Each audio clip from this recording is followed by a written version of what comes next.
What up? What up? Wow, that looks crap. Okay. Well, all right. So, a couple disclaimers. Your boy is hung over. I mean, hardcore, hardcore. Uh, so yeah, y'all got to give me a little bit for the buzz to kick in and get rejuvenated. So, and the other disclaimer is it's gonna get weird. This me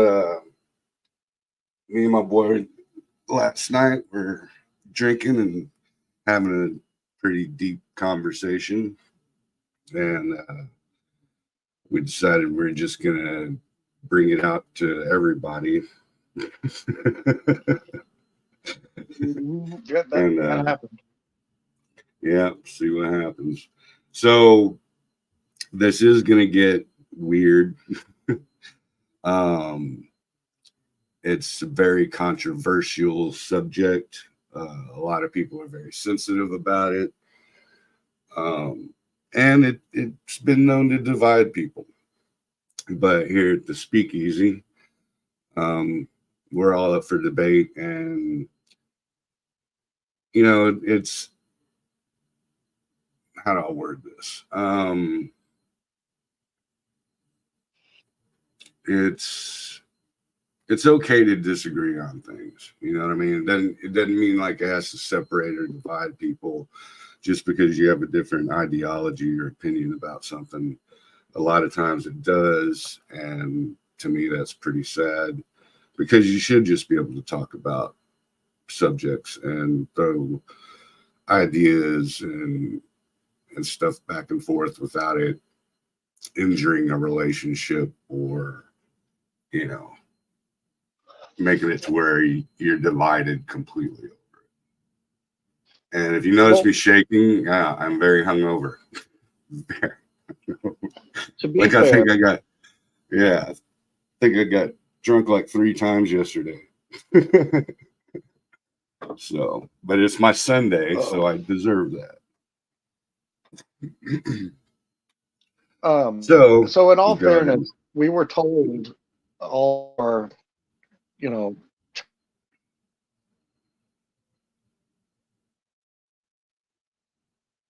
All of our way. and we're gonna just do it anyway. So an open mind is probably a cool thing to have. Hmm. Um, Very much so. Hold on, I'm gonna throw you that wrench. of I can't. I gotta find organization as a whole, it as a whole. and Oh, yes. take it or leave it. Chew up the meat, spit out the bones. You know what I'm saying? Yep. Type something in the chat. I can't see you in the chat.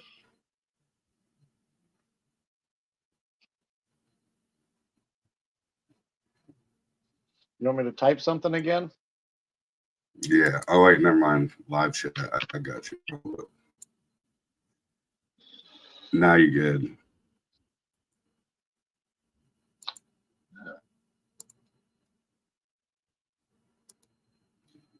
All right. So I threw you a wrench. You'll be able to see it on your YouTube. Oh, you already got it. You're good. So, Creektown, if you want to tell them what we were discussing, go for it.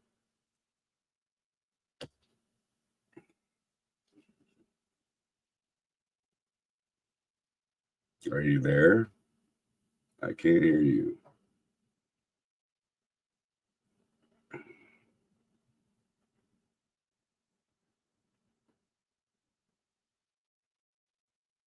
Creektown. Ground control to Major Tom.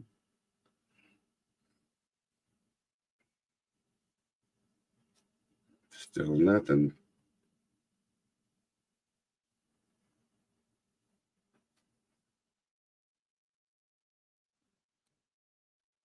I heard something. You live in the city. You should have better internet than me. What are you doing?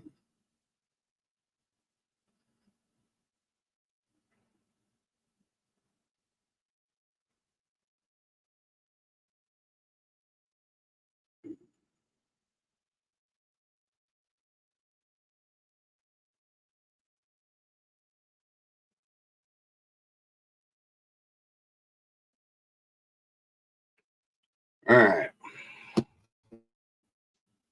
So, sorry, everybody. We're having some technical difficulties. Um, there you are. All right, I turned off the Wi-Fi. That'll do it every time. All right, so I got one for you. All right. If I were to tell you or ask you what has a long nose, breathes smoke, spits flames, lives in a mountain on top of a pile of gold, what would you think I was talking about?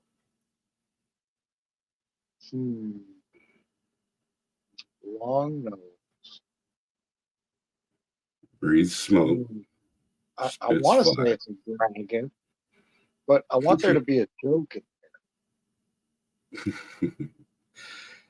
I would think a dragon too, but Mm. that's literally in Numbers, that's literally the description of Jehovah, right?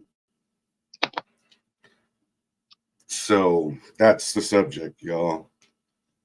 Um, I don't subscribe to the fact that all of the encounters with God in the Old Testament were actually God, the creator. I think a lot of it were sub gods trying to pretend to be God, and mankind just fell for it.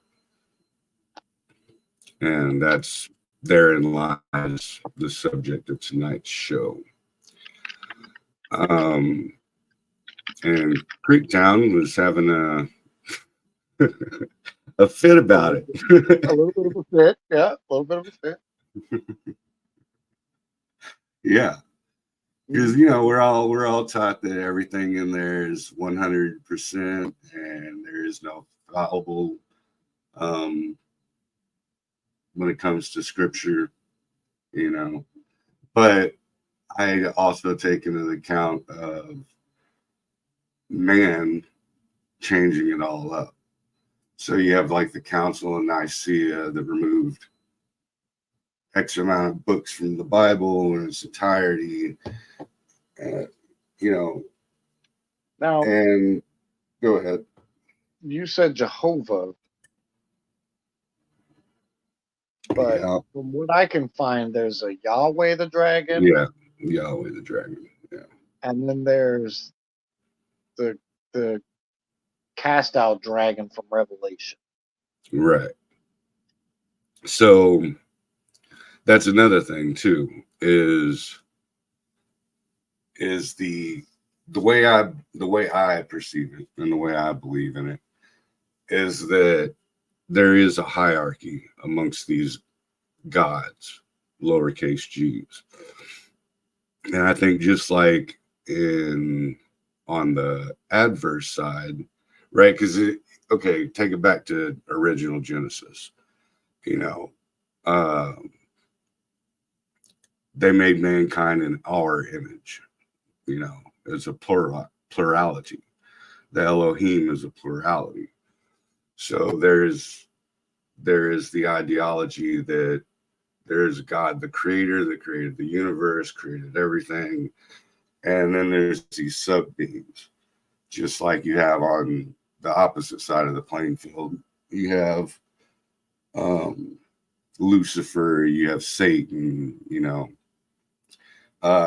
Job, when they're talking about it. What up, Ivy? Whenever the devil came to talk to God, he says, we were walking above and below the earth, right? So there's a plurality there. There's multiples of them. Whenever God said, you shall have no other gods before me, he's not rebuking the fact that there are other gods. He's just saying, don't worship them and worship me first and foremost. That's weird. Sorry, I got a random call from someone I haven't talked to in probably like freaking God knows how long, 10 years.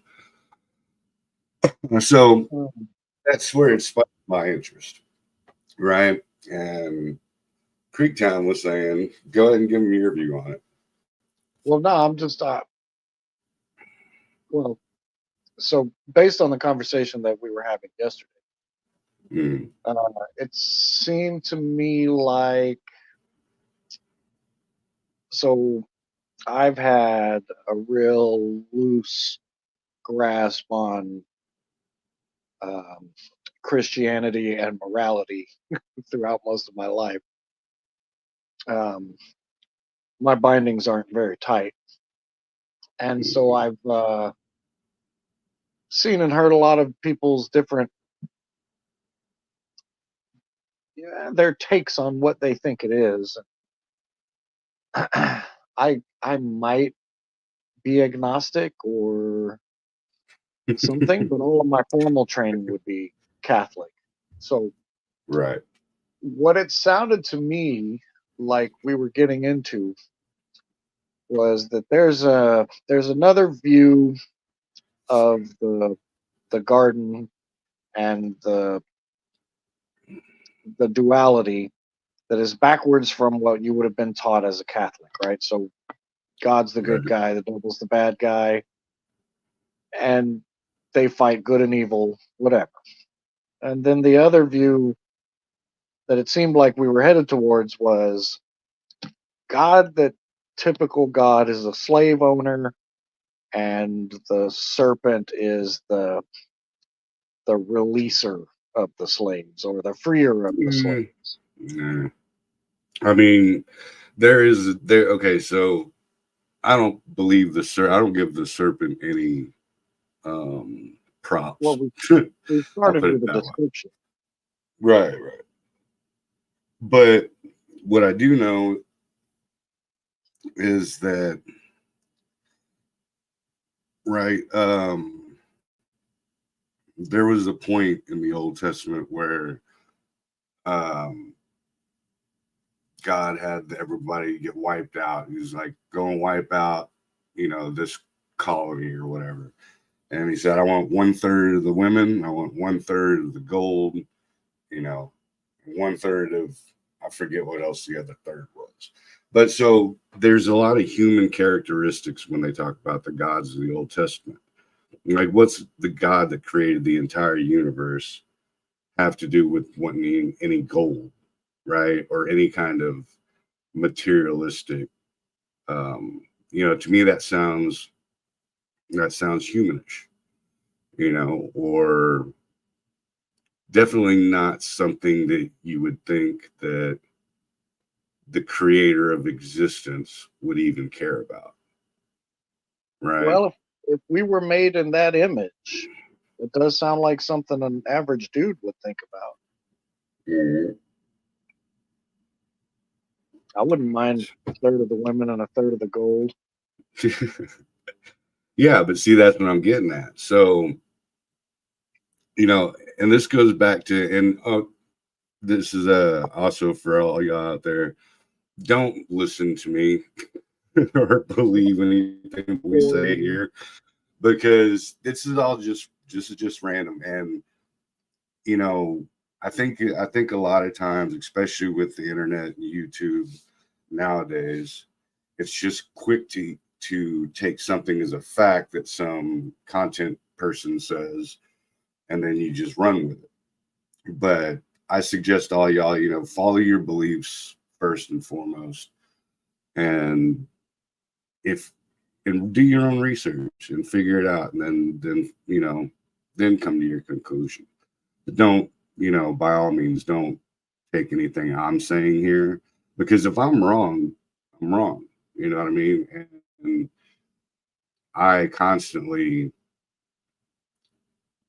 pray that I'll find the right answer. It doesn't mean that I know it, doesn't mean that I have it.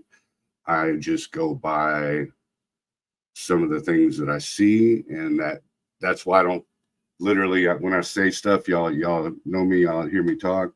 I say I subscribe to it. I don't say I necessarily believe something, you know. But my opinion is swaying that way. So by all means. All right, so let's get back into it. So whenever you look into the Garden of Eden, right, and Adam, right, being the first man. You said Adam. Yeah, that's literally what it breaks down to. That's Adam. fine. That's funny. It's all And good. and so people go, oh, that was the first man ever created, and blah blah blah. Now, when Cain killed Abel and was cast, and he went to the kingdom of Nod, right, and married a wife, and blah blah blah. Where did all the people from the kingdom of Nod come from? You know, it's like, to me, I think that Adam was created as the first man to fulfill the prophecy of Christ. And by doing that, I had to have lineage going back to back through the prophecies, right? So, whenever Christ talks about no one will get to the kingdom of heaven but through me, it's because he knows that out there's all these deceptions, there's all these different deceivers and these different entities that are playing for our souls. And he's basically taking on the torch of being like, look, here's the light. I'm the way, I'm the light, and I'm the life. So only through me will you get it right, because there's lies 360 degrees around you. And there's nothing you can do about it. If you think about these evil entities or evil beings, say it's the Hasatan, or Lucifer, the devil, or the Shaitan, you know what I'm saying? Like, these things are far older, far smarter, and they know the Bible way more than we do. And they were there when it was created. So they know how to deceive us on every single level. You know what I mean? It's kind of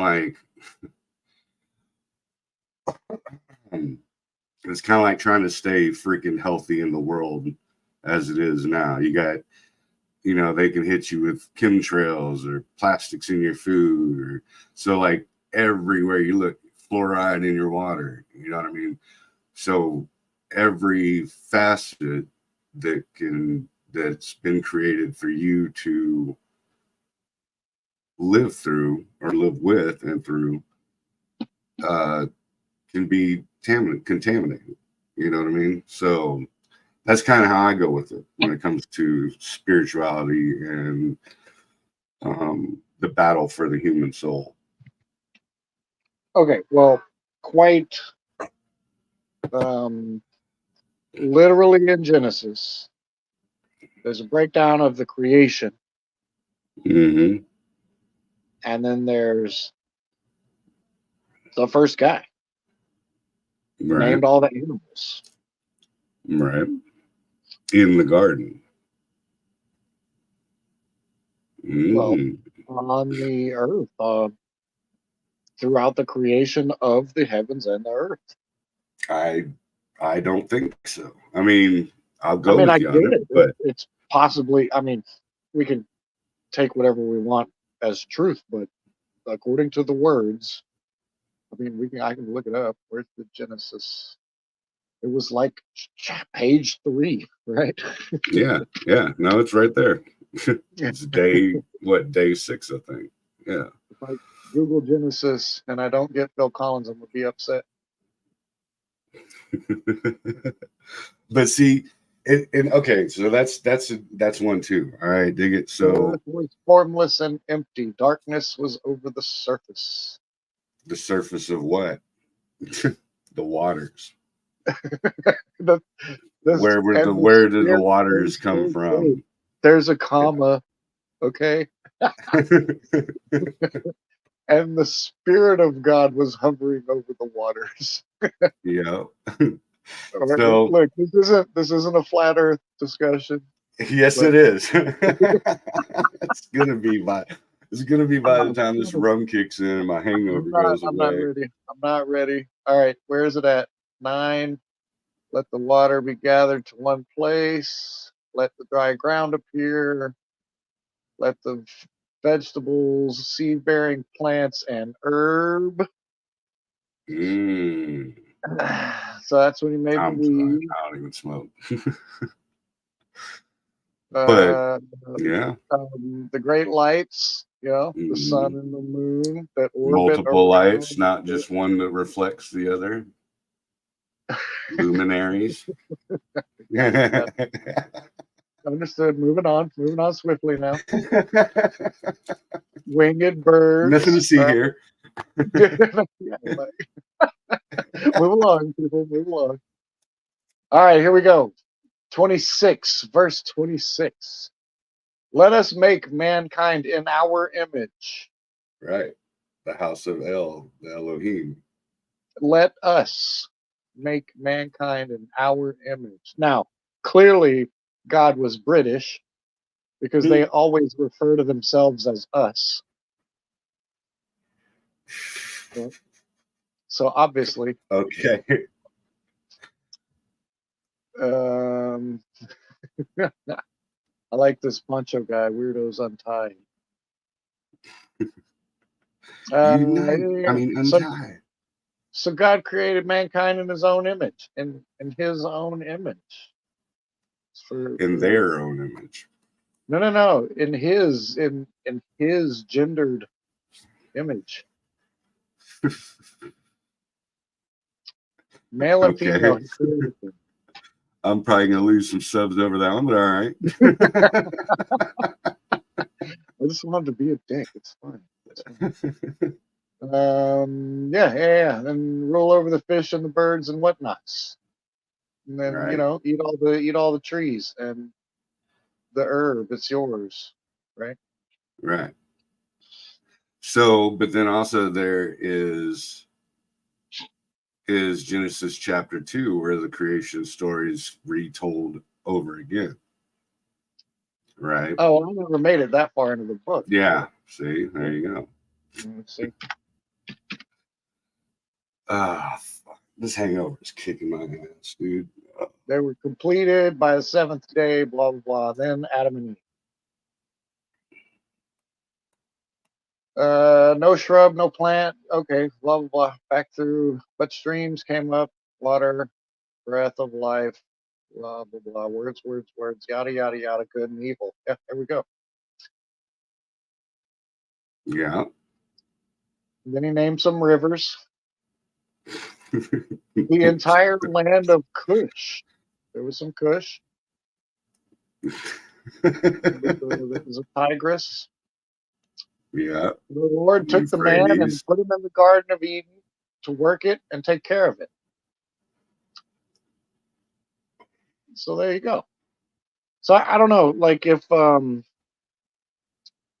want to look at this story as uh, being necessary for the narrative, then there like it's possible to me in my mind that all of this is just sort of an exercise in control of the masses.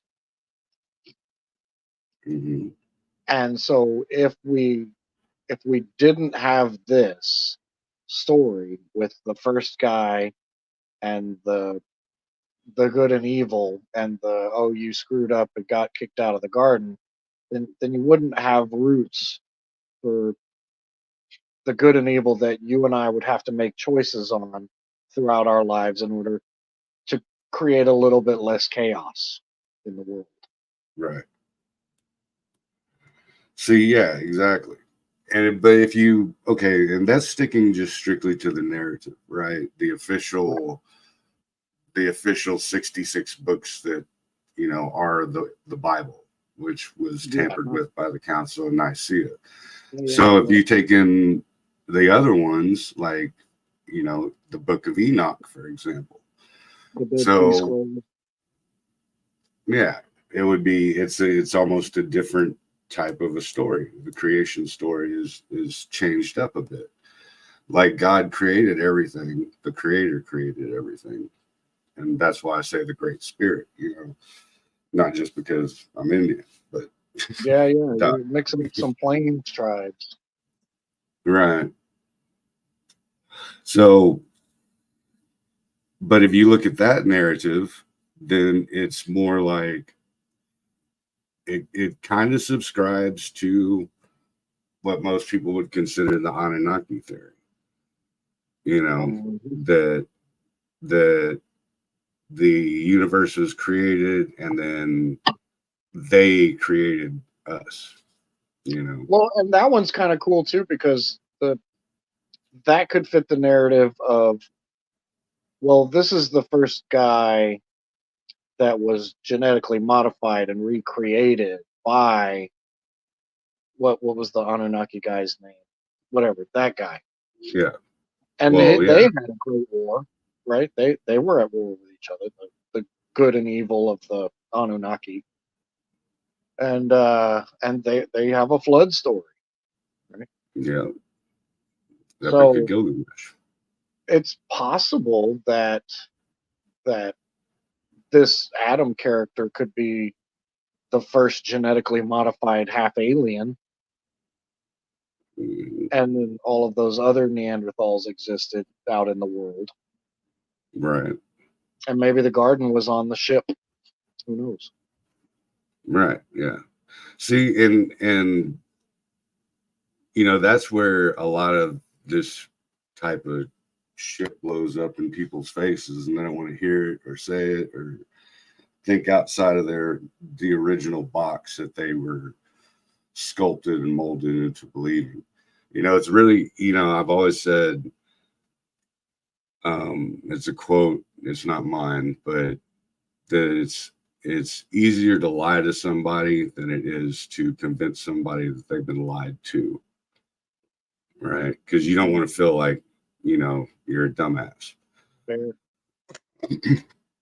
So and I'm not saying that any of this is what I actually believe. I'm just saying that it does raise a bunch of these questions. Whenever the deeper you look into any narrative, you'll start finding holes in it. And we're taught that the Bible, as we know it, is the one solid truth, and that every single thing in it is 100%. But then I find aspects that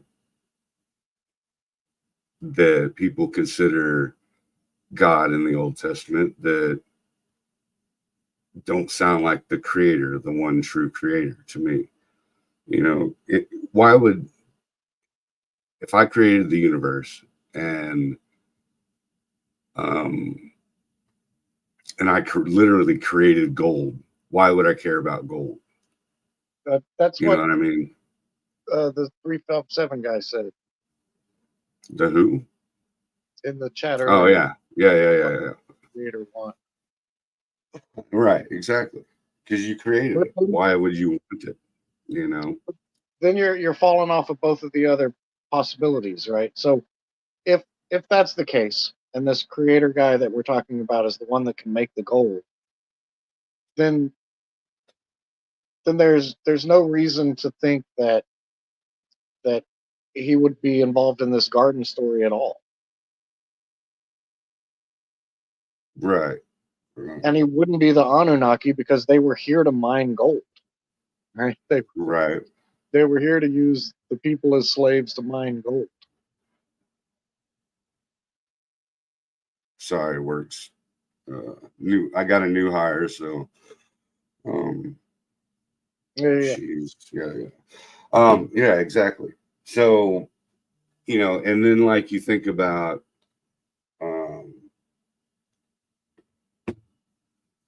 like think about the narrative of the book of Job, right?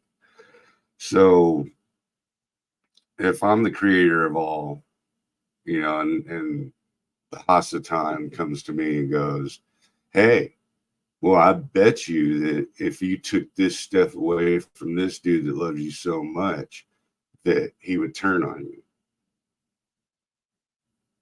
No, this is a funny one. Right. What do I care what you want to bet me? Like, who are you in my sight? You're nothing. I banished you, your history. Like, I don't care what you're not going to trick me into a freaking a duel. You know what I'm saying? Because I can undo you at any moment in time. Like, boom, you're done. I don't care. I wouldn't even listen to, you know, thinking from my perspective. I wouldn't care what you had to say about it. So let alone to destroy a man, you know, bring him to the depths of his soul, you know, and completely, literally even disfigure him. For what? For a bet with you? No, I love my people. These are my people. I love my creation. I'm not going to let you harm it, you know? So that to me right there off the bat doesn't sound like the same dude. And also this implies with the New Testament, right? So the Old Testament gods were all about war and pain and suffering. And all Fireballs Christ in the ever sky. right. And all Christ ever talked about was love and love of God for humans. So two different narratives, right? Well, You got warmongers, and then you got a God of nothing but pure love.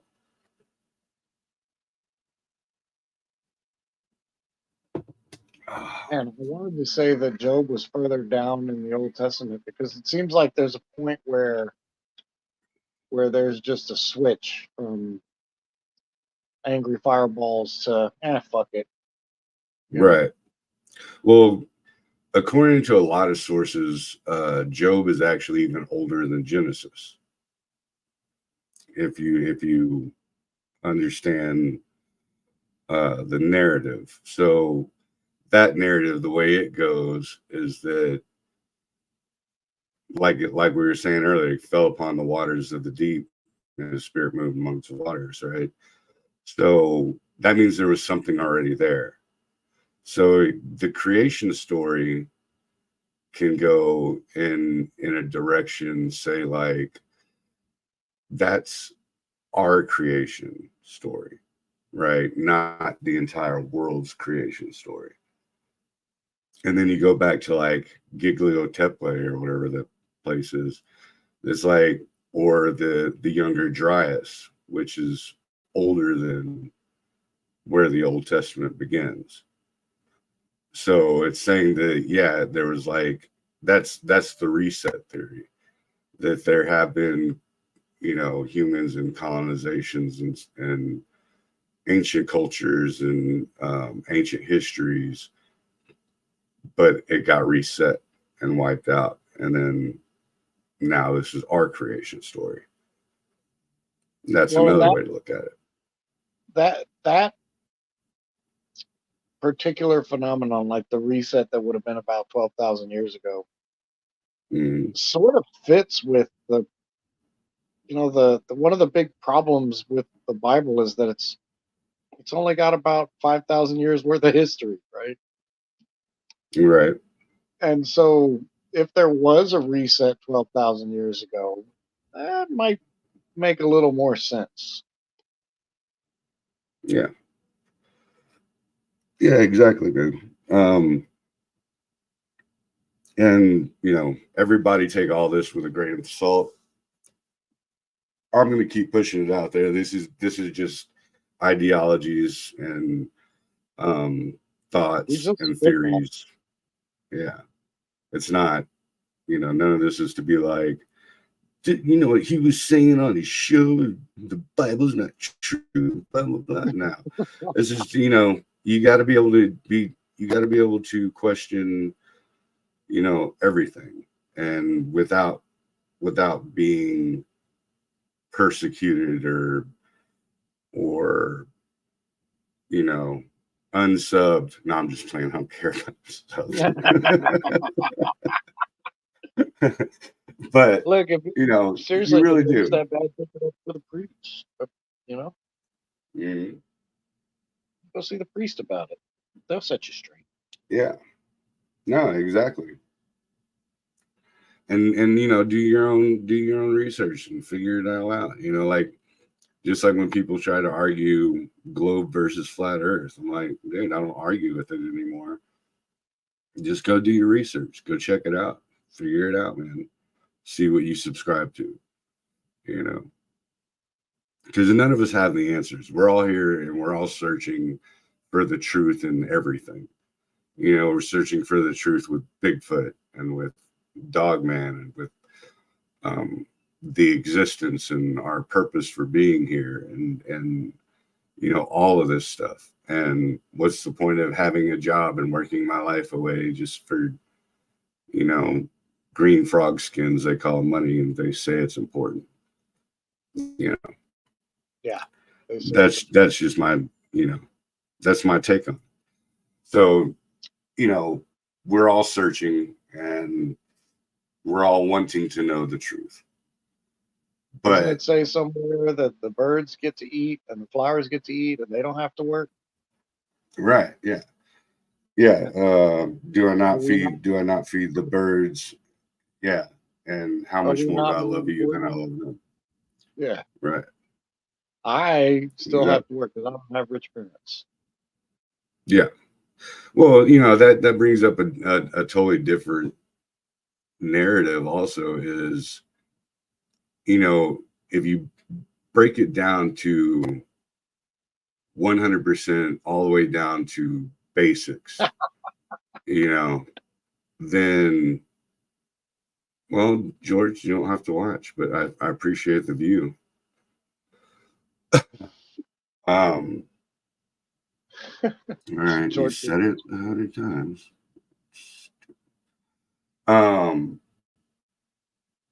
Yeah, our basic goal as beings, our first and foremost is to eat, right? Because without eating, you don't live.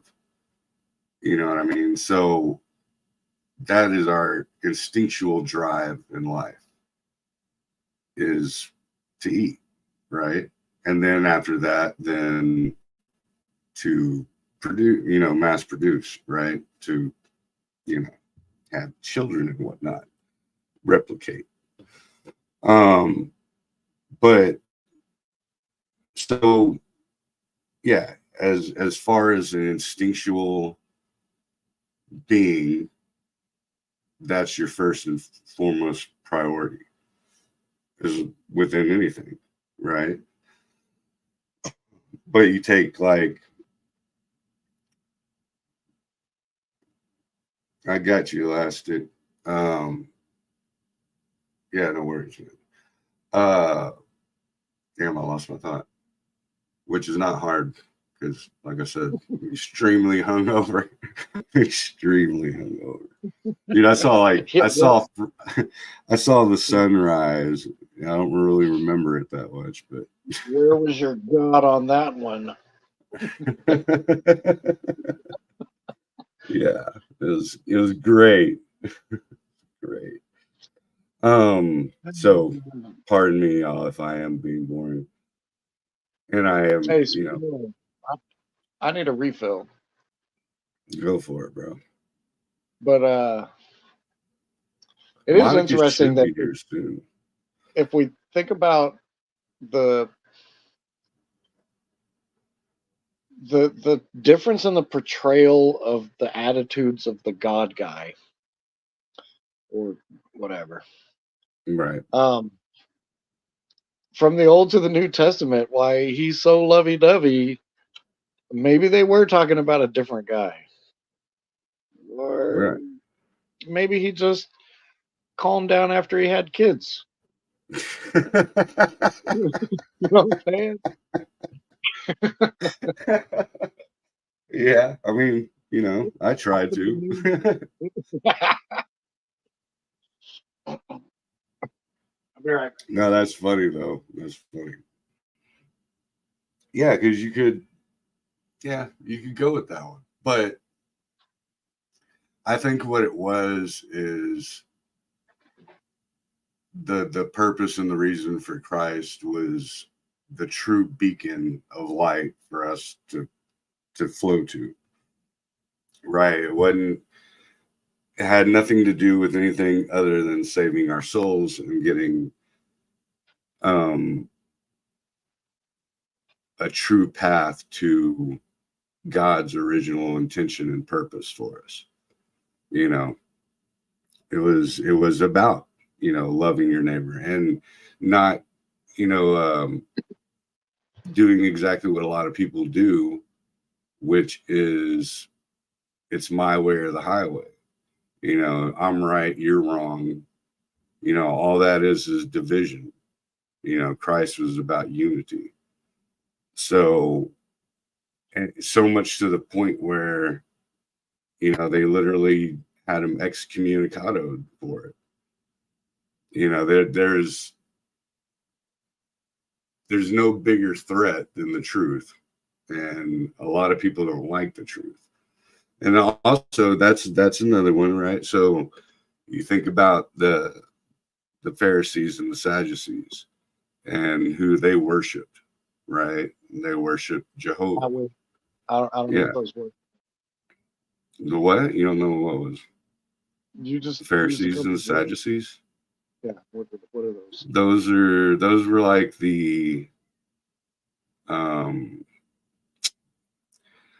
the Jewish. Imagine if it was like politics but religion, right? So they were the ones that murdered. Whenever people go, "Oh, the Jews murdered," no, the Pharisees and the Sadducees murdered Christ. It wasn't the Jewish people themselves. What up, Jackie? So whenever, then that's who they worship. They worship Jehovah, and what did Christ tell them? He said, "Y'all don't worship the same God I do." Okay, this is where we went sideways yesterday. Yeah. So, where is this? New Testament somewhere. It's probably in freaking every gospel. The Matthew, Mark, Luke, and John. You're almost as loud of a typer as Monica, but she's got you beat, bro. she starts clacking and it sounds like freaking someone's tap dancing and shit.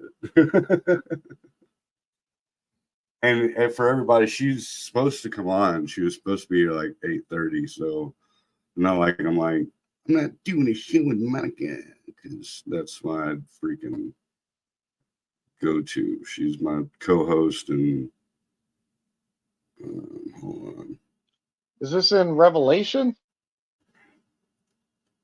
No. I couldn't tell you, man. I'd be lying if I tried to say it. Yeah. So I'll just say I remember seeing it. I just don't know where.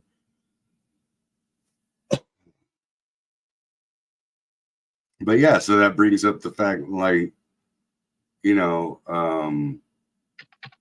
why were the people that worship the warmongering God, so bent on going after the Messiah, right? Because he was saying stuff. He was saying, I'm not, same with like the dietary law, right? Christ even said, in Matthew, it's more important what comes out of your mouth than what goes into it. Because they were at a Gentile's home and they were serving pork. And one of the apostles was like, "No, dude, we're not supposed to eat pork." He's like, "Hey, man, you're being rude. Like this is what they do. You know, it's humanity over law, basically. You know, it people are more important and unifying with your brother is more important than freaking than Yeah, ancient being friends is words." better than bacon. Right. Yeah, exactly. Or not being an asshole is better than bacon. Yeah, exactly. God bless America, I'm hungover. I'm telling you, man, it's like I got like a freaking rock stuck in my brain. Oh, shut up, breezy. Um, yeah, I got rocks for brains. But so this is where you started to touch on the OTO thing. God did create pork, and he put all the good shit in it. The Yeah, problem is it'll sucking. kill you, and they haven't been able to fix that part yet. Yeah, I actually did my I guess we could say college thesis on the dietary law. I followed the Jewish dietary law for over 5 years, and I'm responsible for Creektown not eating pork for the last couple 25. decades. Yeah. So Because this is where you fucking ruin everything.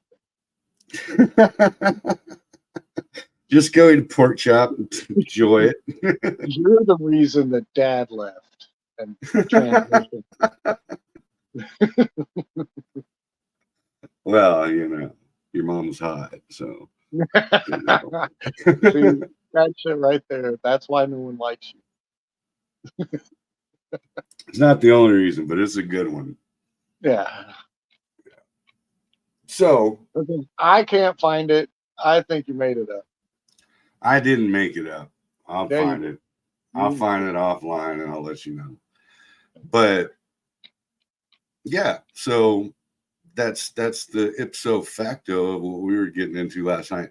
Now, last night you were saying I'm a freaking Satanist for it, Yeah. and I'm curious about that one. So the OTO folks, um, they have a sort of backwards view of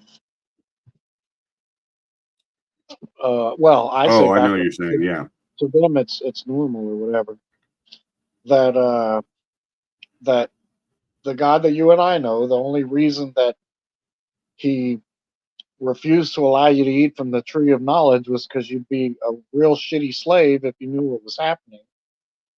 right. And then you got freed by the devil, and that would have been the Messiah or the guy that saved you. And so he got his I'm way. gonna go. He fed everybody the fruit. Oh, hey. Hey. And then they became smart enough to escape from the evil slave owner. Right, the suppression. Yeah, so yeah, by Yeah. their narrative, it would be um the guys So we know would be the suppressor, and the devils we know would be the liberator. right, and Yeah, so then that's where it's interesting that you open with the dragon is Yahweh, and in the Christian Bible, the dragon is the serpent, right? And right. so when you're saying, "Oh, Jesus is telling you that you got the wrong God," then that means you're sort of lining him up as the Satanist. Yeah. Yeah, Well, let me just take a minute bring Monica in. yeah, Hi, Monica. We're getting into some weird shit, so yep. Hence the title, I'm sure. yeah, yeah. So basically, me and Creektown last night, we were getting our drink on and got into the discussion, a biblical discussion about, what's really when it comes to old school or Old Testament versus New Testament, you got two different sides of the coin. You got one that's all about love, and then one that's all, kill everybody, women, children, goats, and everything. so Especially the so Creektown was like, you know what? You're a Satanist, and we're gonna go do this tomorrow because we're not getting any subs talking about it on the phone. So There you here we go. are. So how was your day? Do you have a good one? Yeah, I had a lot of dental work done this morning. I got a sore jaw. So it was a good day. So many jokes. So many jokes. Yeah. So many. She knows I'm too immature for. He is. He tries to be mature, but it's so hard. It's so hard. It is. I can't stand it. You're only young once, but you can be immature indefinitely. That's right. That's right. That's right. That shit never gets old. Yeah. Only we do. Damn it. Start hurting for no reason. Yeah, well, when you wake up and you didn't do anything, you can't move. Yeah, and can't move. Somehow I paralyzed myself sleeping. That's wonderful. Oh yeah, no, literally. I don't remember when it was. It was like last night into today because I was up drinking till freaking the sun came up, and I literally got drunk 3 times yesterday. Like I'd pass out for like 30 minutes and wake up and start over. That's dedication, Joe. That's dedication. Right. But I was like literally laying down in bed, and I went like this, just like kind of like rolled up, rolled my hand down, and it felt like I freaking uppercutted myself in the ribs. Like, like I was like,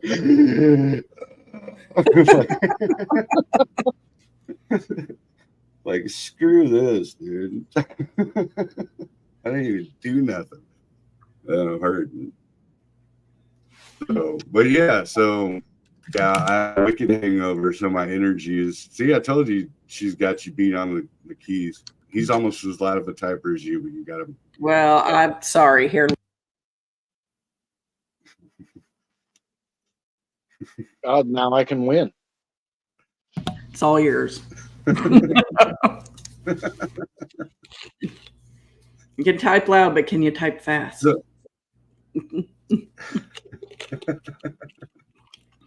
Or loud and fast. I refuse.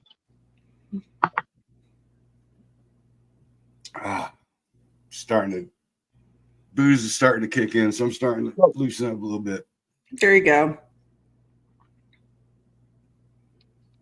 Do we have a number of different gods that you suspect would be represented in the Bible?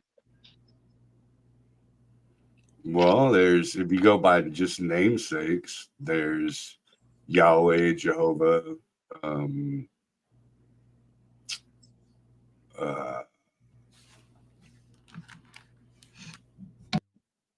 I'm drawing a blank.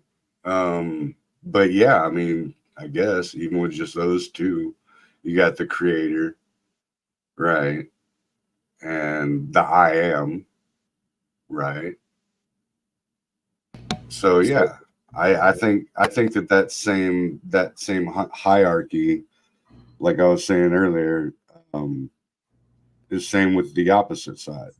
So you got the devil, you got the serpent, you got Satan, you got Lucifer, right? Then you got the house of El, or the Elohim, which is the plural of gods.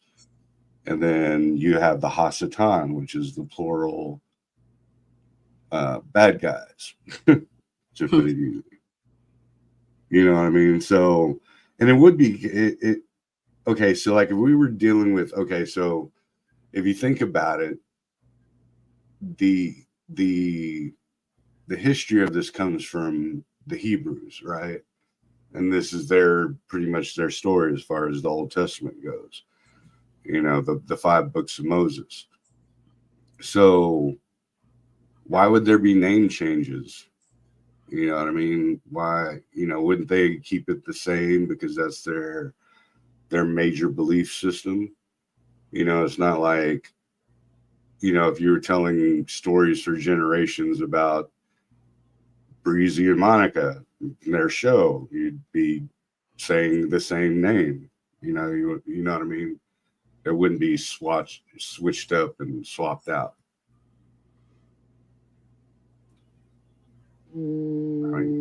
Yeah, but I would let that slide just on translation.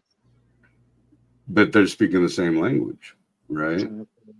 I mean, unless you're talking about the 12 tribes, the Levites and, so on. So the Sephardics and whatnot. I don't know. Here's an article from this Lutheran cat where he's sort of arranging them by importance, and it seems like Yahweh sits at the top. A hierarchy. Yeah. But it's still a multiple. Yeah. Yeah, there's definitely multiple gods. I think I'm ready for another drink. I'm going to have Jen make one for me. There you go. Have her mix you up a martini. You texted me Monica, you texted me, who is this? Yeah. Did you forget me already? You dumped my number and you're like, I'm tired of him. Where Monica, so where do you stand on that? I know it's a very sensitive subject and all that good stuff, but we're just tossing it around. Where do you stand on it? What do you think? I stand on I got no dog in this fight at all. I have no opinion one way or the other. You're like, why am I even on here? I read the New Testament once, and if I want to quote a book to suit my purpose and try to assert my dominance over a lot of people, that's a book I'd go to. But that's where it ends. I would refer to myself as a born-again heathen. Yeah. Like I said, one time was enough for me. I got it. Maybe recovering Catholic. Like I still have the guilt, but I don't have to do anything about it. See, I didn't grow up like with any particular religion. I mean, I was baptized Catholic because my mom, then my parents divorced because that's Catholic. And then I really didn't have anything. My father raised me with essentially nothing. He told me when I was old enough to look into them all and figure out which one I aligned with the most and run with it. If I wanted to, or pick none and run with that. Well, that's kind of the same story. Me and my brother were, so our mom converted to Catholicism to get married. And then when my parents divorced, both my brother and I were excommunicated. We're no longer Catholics in good standing anyway. Wow. So I lost my Catholicism, so it's fine. Wah, wah, right? You get a Band-Aid, we move on. Next. It's cool. Which one is Catholic Light? I forget. Is that Methodist? I forget. Is what? There's a plethora to choose from if you just really got it. Yeah, nature is my church. When I'm able to go out into nature, I feel more at one with a creator than I do sitting in a church. Right. No, I agree. I agree 100%. Especially when I'm eating shrooms. I mean, I'm not knocking it. There's some people, I mean, you grew up in a church, you grew up with a particular religion. That's wonderful. The people that grew up in it, I don't know. if envy is really the word, but it's just such a curious thing to me because I didn't grow up like that. So I don't understand that, just blind devotion to something. I'm okay with like just take the pieces of the ones that you like Mm. and keep those. Well, I mean, just I think at best, just from my opinion, don't come for me, people. Like, you can believe whatever you want, but at best, the Bible is like a guide to not being an asshole in life. I have Exactly. to. Yeah. No, that's exactly what it. But we are at hour 1, so we don't have to stick to the subject. We can go anywhere y'all want to go with it. So, Oh gosh, no, you guys were talking about it. Y'all go on. no, I'm just saying. I'm just I'm okay letting it. with switching as long as you understand that you're a Satanist, Yeah, sure. and I have proved it. Who's a Satanist? Breezy? Yeah. That's what Oh. he was calling me last night. We were on the phone. He's like, "You're a Satanist," and save the rest of this conversation because we're gonna do it. We need content. I mean, I don't care. Like, it didn't change what I think of you. I mean, Yeah. okay, so the greatest lie ever told, right? Right? What makes you think? What brings to mind there? Because when I think of that, I'm like, okay, so Christianity is the bad one, and you got a lot of people sold on that. That's the greatest lie ever told. If that's how that rolled down.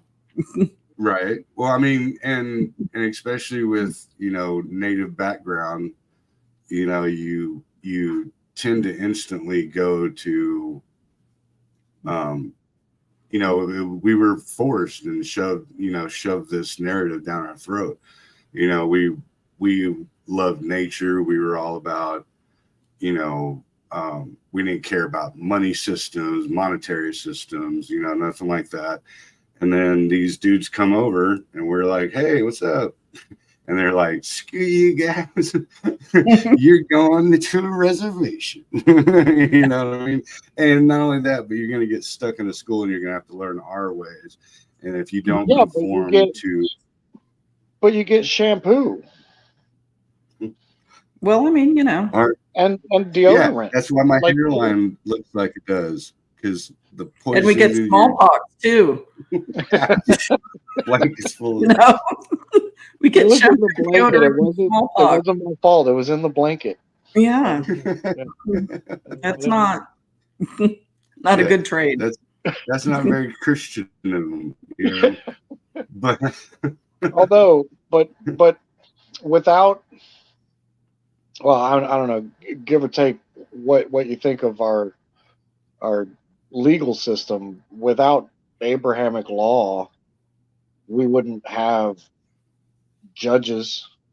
We wouldn't have innocence before proven guilty, and we wouldn't even have our say in court at all. Well, so in a Western sense, yes, right? Right. Yeah, I mean, it could suck worse. Huh? Because you said it could suck worse. But yeah, but it's true. But like in the native culture, we didn't even have jails. You were just, if you were a bad dude, you just got kicked out of the freaking tribe. Excommunicado. Yeah, exactly. If you were allowed to live. Right. If. But no, yeah, what Monica was saying, like, yeah, in that that only exists in that realm of the world. You know what I mean? Like, there were civilizations prior to like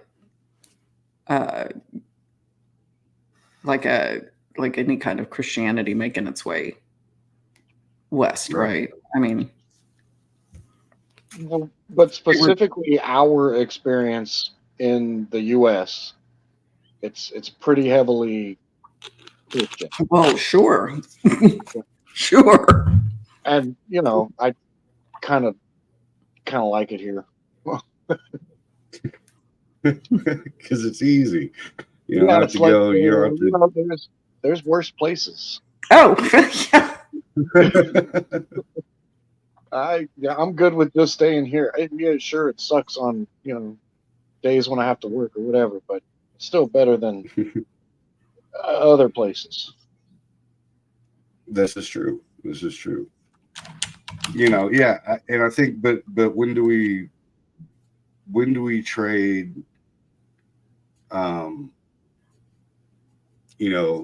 existing as a human for the cushioning factor of life? You know what I mean? Like, Well, that's what it is. Things are provided.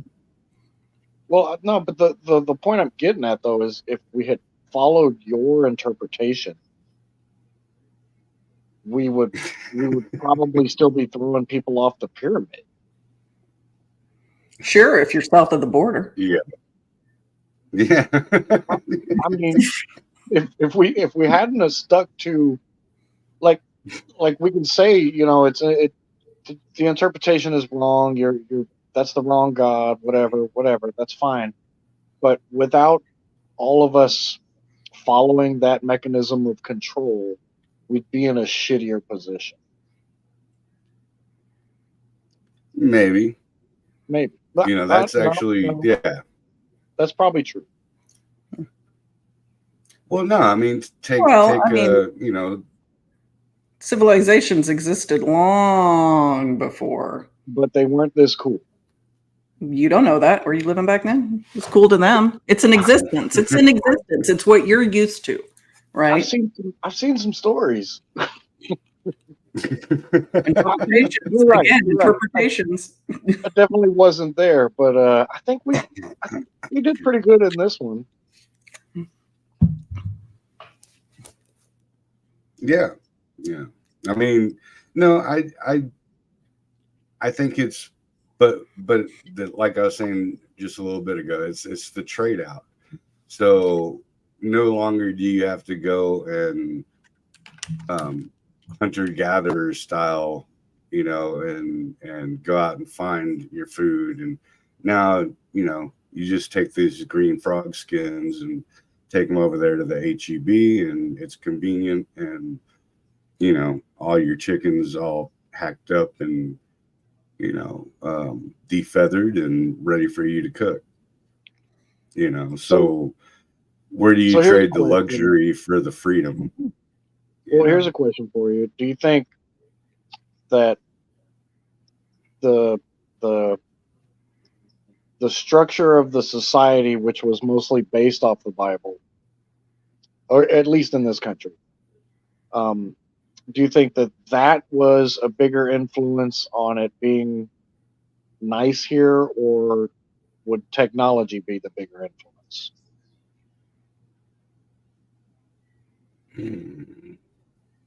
That's a very broad question.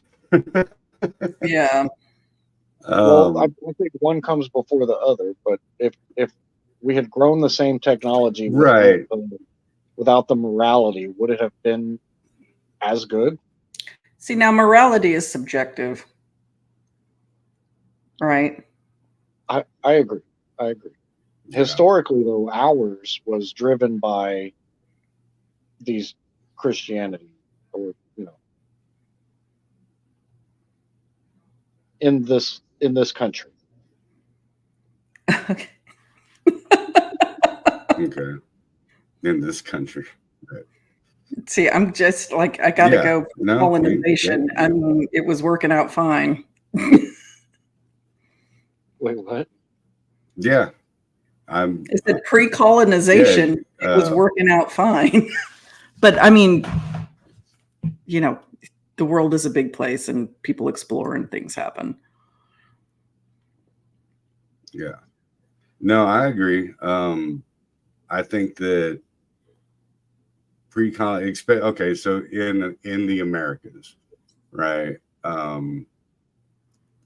Pre-colonization, it was what? Elastic machinery. Dude, I'm too hungover for you to go squirrel.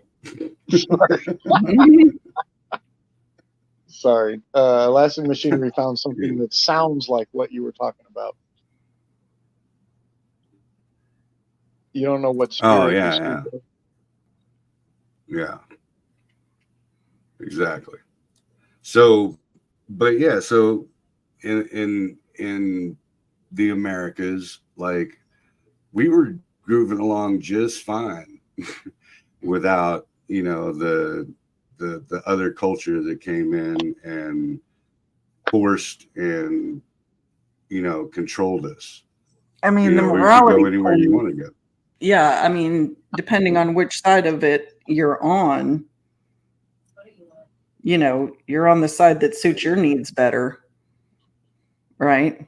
That's why Right. morality is subjective. That's it's a tough one. So we go back to warring tribes and keeping slaves, and I don't know. Well, yeah, but Well, that wouldn't. let's visit around the world.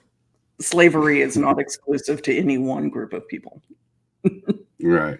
Yeah. Absolutely. Well, Yeah. but Every. it's only like not allowed in the places where this mechanism of control exists. Well, I mean, that's just what you consider slavery. Like I believe that our entire system is slavery driven. Yeah, You okay. know. So, I mean, if you want to consider slavery, what was going on in the very, very Christian United States upon its founding? Yeah. Yeah. So You yeah, might, because you So you can't really say that that's outlawed because of Christian belief, right? Because well, they sure didn't give a crap back in the day. I think even in yeah, the It suited their founding, purpose. they sort of laid the foundation to eventually eradicate. Eventually, based on what though? Because yeah, nobody had a problem with it, right, for a very long time. I want to I say would there were say the some. majority didn't have a problem with it. I wouldn't see, say he's a light typer. I'm an aggressive type. I'm an angry type. Take that and that and that. Hit that keyboard. Keywords like, oh, she's beating me again. But yeah, so I think yeah, our system that we live in now is structured upon because okay, so if I don't pay taxes, you know, you lock me away. If I don't come work for you, then I'm not able to eat. You know, we're based on a monetary system. You know, when back in the gap, if you were just regardless of what part of the world you came from, you know, your real only ordeal is you wake up, you know, you go, you hunt, you gather, you squirrel away stuff for the winter or whatever, or the summer, and no one tells you what you have, what you can and cannot do, where you can and cannot go, at what speed you can and cannot go on the road, you know. So you know, if I'm out in the middle of the country, you know, and I'm the only car on the road, and I don't use my turn signal to turn down a lane, I'm breaking the law. You know what I mean? So I'm subject to fines, right? Which I have to go to a place of employment to have a Yeah. job to pay the fine off, right? So I don't, I don't, I don't see it as very much different because you're locked into a system, whether you choose to be a part of it or not. You know, if you're like, no, I just don't buy the narrative, I'm out, I'm going to do my own thing. No, you're not. You're going to do it. That's all there is to it, or we'll put you in a box for the rest of your life in a cage. Yeah, I mean, so agree. I won't pretend that I like any sort of crime without a victim. I don't think there should be a victimless crime. I feel like if you drove home drunk but didn't hit nothing, then I don't really know what you did wrong other than some risk, right? Right. Yeah. That being said, I'm not driving around drunk because I know I'll hit something. That's why I stay home. But back to what we were saying before, even in the like one of the first drafts of the Declaration of Independence, Jefferson put in that um, owning slaves was like an abhorrent. What did he say? Um,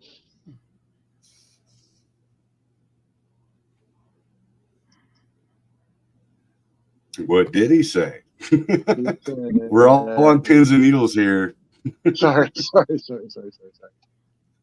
In his initial draft, Jefferson condemned the injustice of the slave trade and by implication slavery, but he also blamed the presence of enslaved Africans in North America on British colonial policies. He acknowledged that slavery violated the natural rights of the enslaved, and that's where all men are created equal sort of laid the foundation for us to go, hey, we can't keep doing this, because they made him take out all the parts about it being a anti Who wrote this again? Which Thomas Jefferson. Thomas Jefferson. And by the way, he was a slave Owned a owner. bunch of slaves. He was a slave owner. Yeah. I mean, like I hold some views that are like, yeah, y'all can do that, but I don't want to do it or whatever. Like, I know it's wrong, but I'm doing this anyway, whatever. Yeah, hypocrite. Fine. Like, Exactly. hypocrisy is part of the human experience. I don't let my kids do dumb stuff, but I do dumb stuff. Yeah, like picking a fight with me on this subject.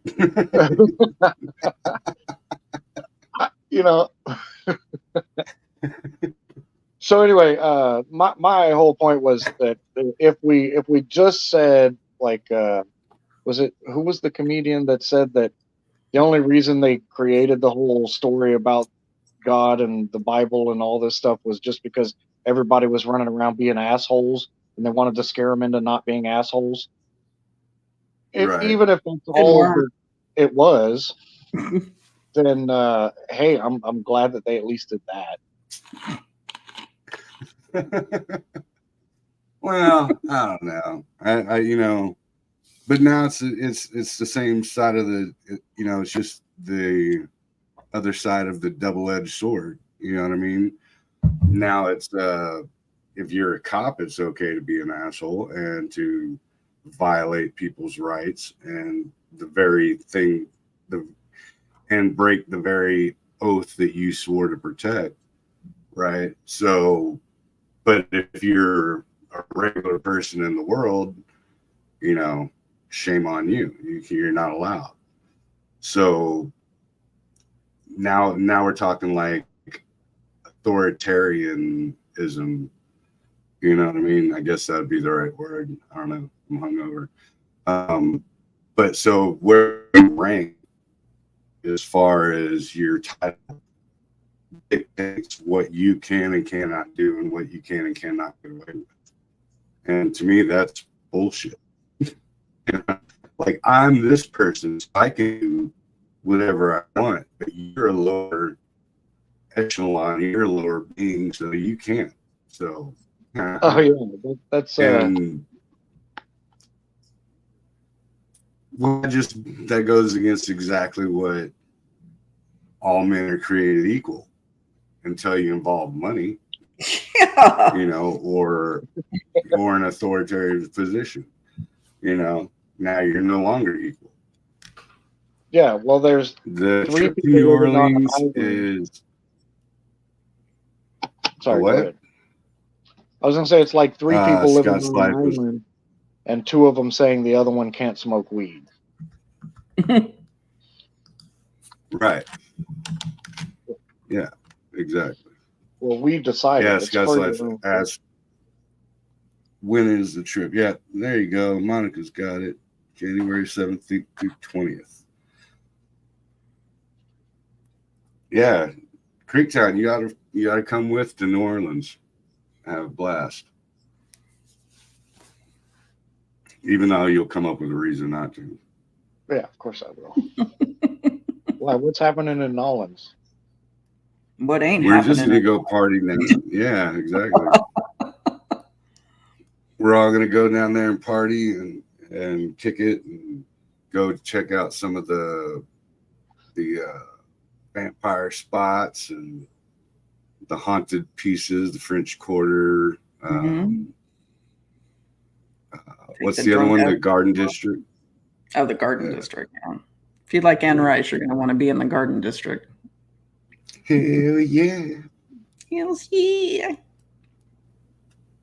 Yeah, we're just gonna have a blast.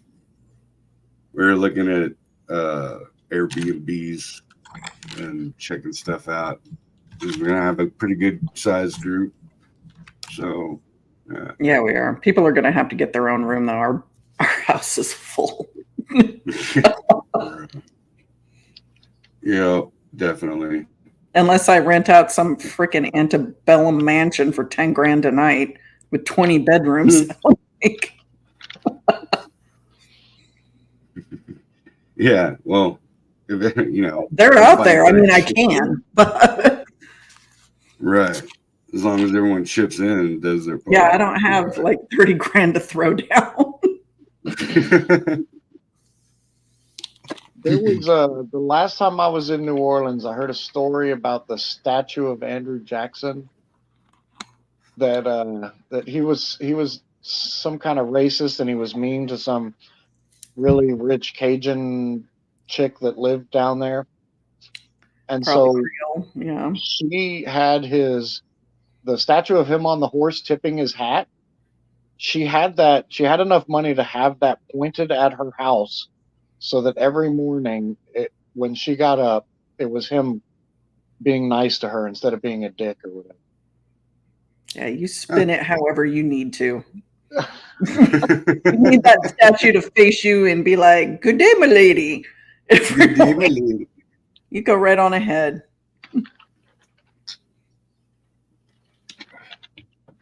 Yeah, Monica's the go-to on the New Orleans knowledge and stuff.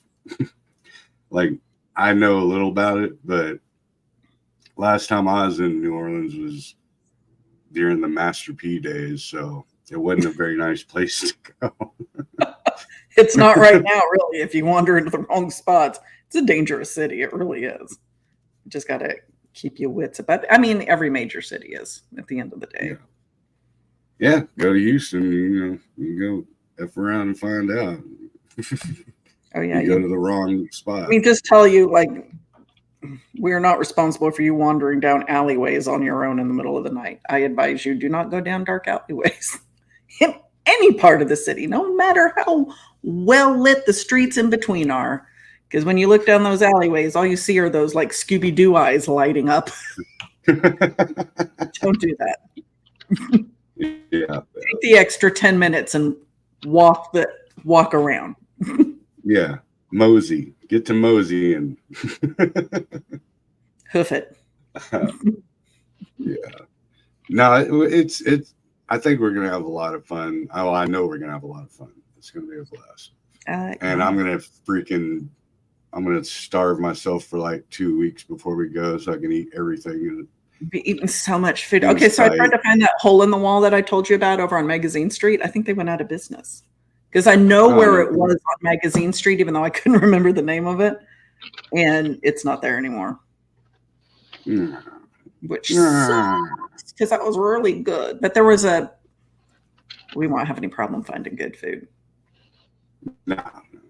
As long as I get some oysters and some alligator and stuff that Creektown won't eat because my mom. Alligator tastes swampy to me. I swear to God, I taste the swamp water. You know how hard it is for me to find food in New Orleans because of you.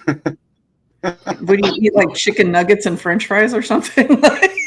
Oh no, I love food, but in New Orleans, everything is against the Bible's, eating instructions. The dietary law, yeah. Well, I mean, it's a book of contradictions, so eat what you want. exactly. I promise it'll be okay.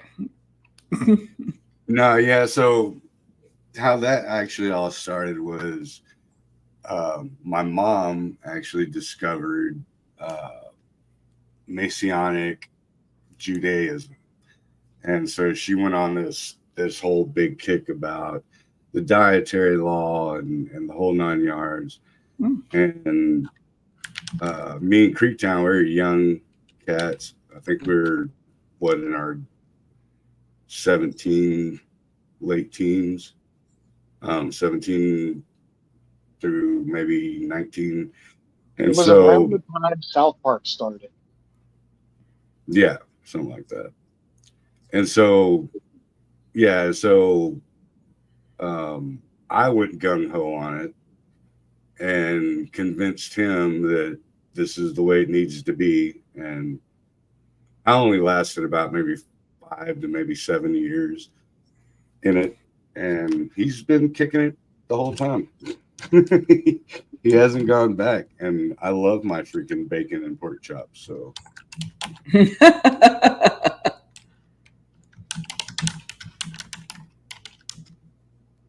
I just want to eat and drink and lay around. Because it's vacation. It's vacation. It's my birthday, dude. dang it. Actually, right? No, actually, it's weird. In the last 2 weeks, I've eaten like 3 sandwiches, a piece of chicken. I think that's it. In like 2 weeks' time. Being held together with whiskey and good thoughts, positive thoughts and whiskey. Pretty much. And I still have the figure that I have, which is astonishing. I have to take so much medicine to keep mine. Being a girl sucks. Being an old girl really sucks. Yeah, because when we did I think from Friday, so when I got off work Friday and went to before we did the show, yeah, since then, I think I might have eaten once. So, dude. Yeah. That's right. I ate a manwich sandwich. Yeah. Yes, I do run hungry. Corn rye. What is it? Rye whiskey, Yeah. corn Chicken whiskey. Yeah. But that's, like you can ask Creektown, like that's not very far out of reach from the way my family does stuff. Like Yeah, no, it's true. Yeah. Like we're just like that. Like I always tell Monica, I'm part alcohol on my mother's side. Like my uncles, like they're pushing 70 and they can damn near drink me under the table and don't eat at all. Dang. Yeah. They're like freaking vampires. Whiskey and good thoughts, man. Whiskey and good thoughts or bad thoughts. Shit, whatever works. Whatever keeps you going. Yeah. So we got anything else we want to talk about? Man, I've been jamming. I got into a freaking 80s groove. I've been jamming nothing but 80s music for the last freaking 4 or 5 That's all days. I listen to. Normally I do too, but I'll go 90s, especially with rap music. Like I'll do a mix. Outside I of didn't 90s. evolve past NWA. Really? I just didn't. Don't let his mom find out, but my boy, he's 10 and he loves NWA. I might have NWA is awesome. I'm still like rolling down the highway on the way to work, F the police.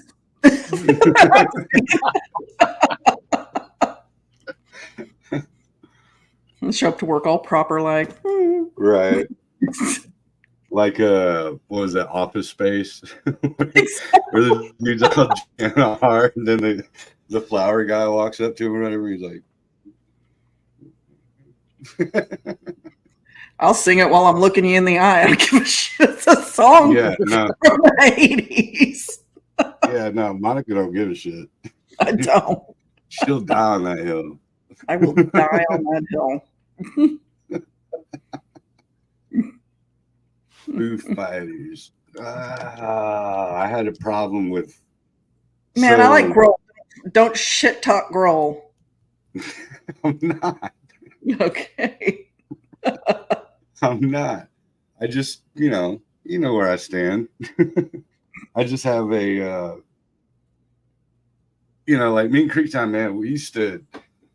That was back when South Park Meadows was this huge open field outdoor venue, and the early '90s were kicking, and mosh pits were slamming everywhere, and me and him went to go see every freaking big show, like 9 Inch Nails and Rage Against the Machine, Lollapalooza when it first started. Hell yeah! For like $20 a ticket, It was and nowadays, yeah, exactly. Yeah. And we hang up at the top of the hill and smoke our devil's lettuce and go run down there into the pit. And actually one time, what was it? Is it Rage, right? When I got knocked out of my shoes, like literally. And then one of your shoes got thrown on the stage. Yeah, I got thrown on the stage. So I had to, hilarious. Yeah, like, so I'm sitting there and I'm moshing and kicking it, and it was Atari Teenage Riot and Rage Against the Machine. And I look over to my right, and this dude's like charging me. Like, I mean, I'm talking a big freaking dude, and I'm not a small cat, but he's charging me like I called his mom a name or something, like, like, and knocks me sideways. And I hit the concrete slide. Ooh. And then I get up and I'm like, dude, what the hell was that? And I like look down and my shoe's gone because I got knocked out of my chuck. And then as soon as I like noticed it, I see it fly onto the stage. So I have to go through like multiple mosh pits and get my feet stamped on by Doc Martens and shit. Yeah, but she doesn't. I got to tell you, those chucks wouldn't have offered much protection anyway. So she doesn't. He never wore shoes anyway. Yeah, I didn't wear shoes. He was wearing those. I used to run down people like that when they were standing on the baseline. I did when I was playing softball.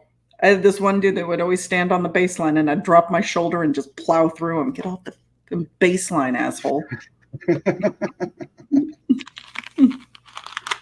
No, but yeah, Creektown, he knows. I went through like, what was it, about 2 years? Wouldn't wear a shoe. I didn't wear shoes at all. Like, and he had gotten all fancied up for the concert and wore shoes. Got all gussied up with his chucks. I guess he did. Because there might be girls. Yeah, there might be girls there. They don't want to see your Frito toes.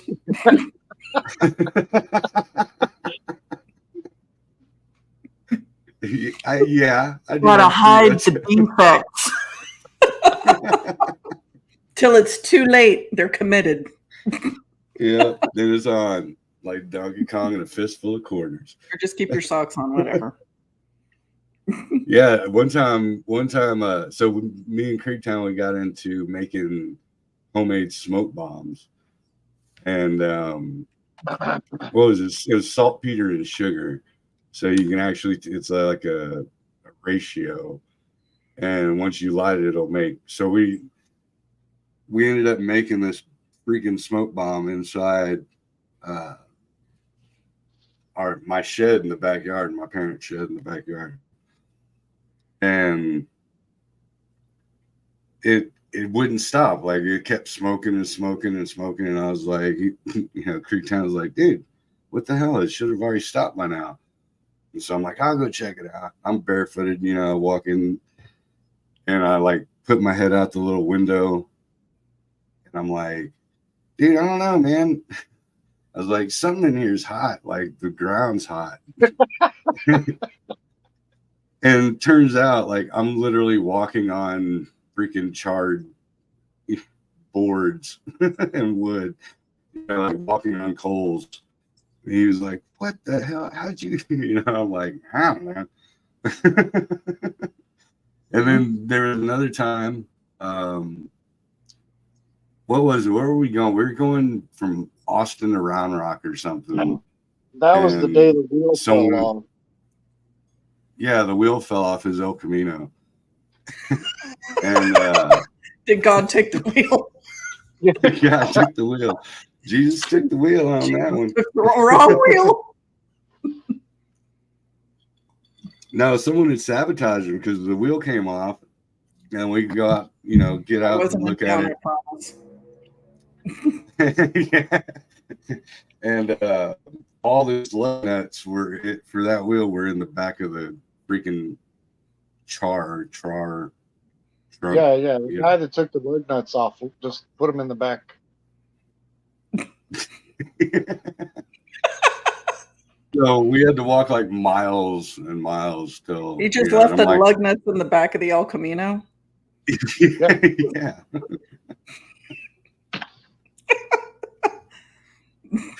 Yeah.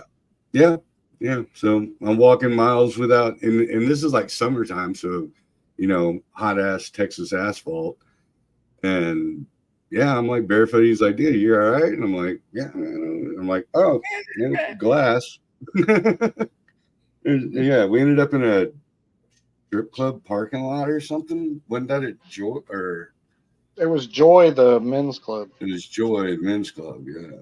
And I'm like, yeah, there's glass all in this parking lot. It's all on my feet. And got home and had to literally take my pocket knife and dig glass out of my feet. Ugh. Okay, great. I finally found this lady, this name. I'll throw her in the chat here. Supposedly she was like super rich in New Orleans, and she's the one who financed that statue to be put in the square and had it intentionally pointed at her house because at some point Andrew Jackson said he wouldn't tip his hat to her until she stopped wearing pants. And so she had a statue of him built and put in there and have it pointed at her apartment. Okay. Yeah. And she was Creole. Yeah. But when I heard the story, it was because he wouldn't tip his hat to her because she was black. But according to what I just read, it was because she was wearing pants. Because she was wearing pants. Which that she could read too. She probably could. This chick had opinions. She had some audacity. Right. Pants reading. Yeah. We could count. Walking around without shoes on. Oh no, wait, that's different. I mean, well, that would have been preferred. Right. Also, that she was pregnant. I mean, barefoot pregnant. Yeah. You're just here for procreation. Yep. Serve your purpose, woman. That's funny. But yeah, so how did the 90s treat you, Monica? Were you active concert goer? And I was married to a sociopath. Nah. I was surviving. Is what I was doing in the bulk of the 90s. So yeah, let's see. I graduated high school in '91, and then moved to Texas in '92, and then got married in '93 like an idiot. And yeah, just proceeded to ruin my life for the bulk of my 20s. Actually, the Yeah. entirety of my 20s, not the bulk. The bulk would you know make you think that there was a time that it wasn't completely screwed, but that's not true. Like all of my 20s were a complete shit show. So now I didn't really get to go to a lot of concerts. No. But that's okay. It's okay. I'm still cool. Right. You are. You are. What in the 90s when we were paying for those concert tickets, the minimum wage was like $4.25 an hour, and that was Right. all we could get. So a $20 Yeah, I don't. ticket to a concert plus the gas it took to get there in a Chevy V8 was, I mean, that was months of saving. Yeah, and the liquor and beer. Uh-huh. So Yeah, yeah, we had to get pajama payama ready to buy. yeah. That's his brother. Yeah, great times. No, actually, we even fashioned this freaking. Remember the old school? Like I know everyone's grandma had them. It was like wood furniture, but had that the pillows and cushions had like that animal almost print. They're It would have usually been like 70s yellow with and brown. Yeah. I don't know if y'all remember that. I mean, I know y'all do. I'm just probably not describing it properly. Yeah, I'm not But seeing it. yeah, I'd have to. it was a 2-seater wooden, like, not really a couch thing. It was a bench, but between the two seats was like a tabletop that opened up. You could put stuff in it. I think most people probably had it for outdoor furniture. Yeah. Yeah, so we'd load that thing up full of liquor and beer and go basically a pre-party, go to the shows and hang out. And once we were all nice and dosed up, then we'd hit the freaking concert. We'll blast. And we even saw freaking David Bowie at I saw David Bowie. I did see David Bowie. I saw the Glass Spider tour. That was pretty cool. The one I saw, it was 9 Inch Nails and David Bowie. Sweet. Which was, right? Yeah. Unless I'm tripping. Yeah. David Bowie sang with 9 Inch Nails. Yeah, because they had the I'm afraid of America. I'm afraid of the world. Yeah. Freaking. I remember we left like in the middle of the set. It was pretty bad. Yeah. Because that chick that was convinced her boyfriend was a vampire. What was her name? Nikki. Yeah, Nikki. So yeah, she was convinced her boyfriend was a freaking vampire, but he worked roofing out in the middle of the day.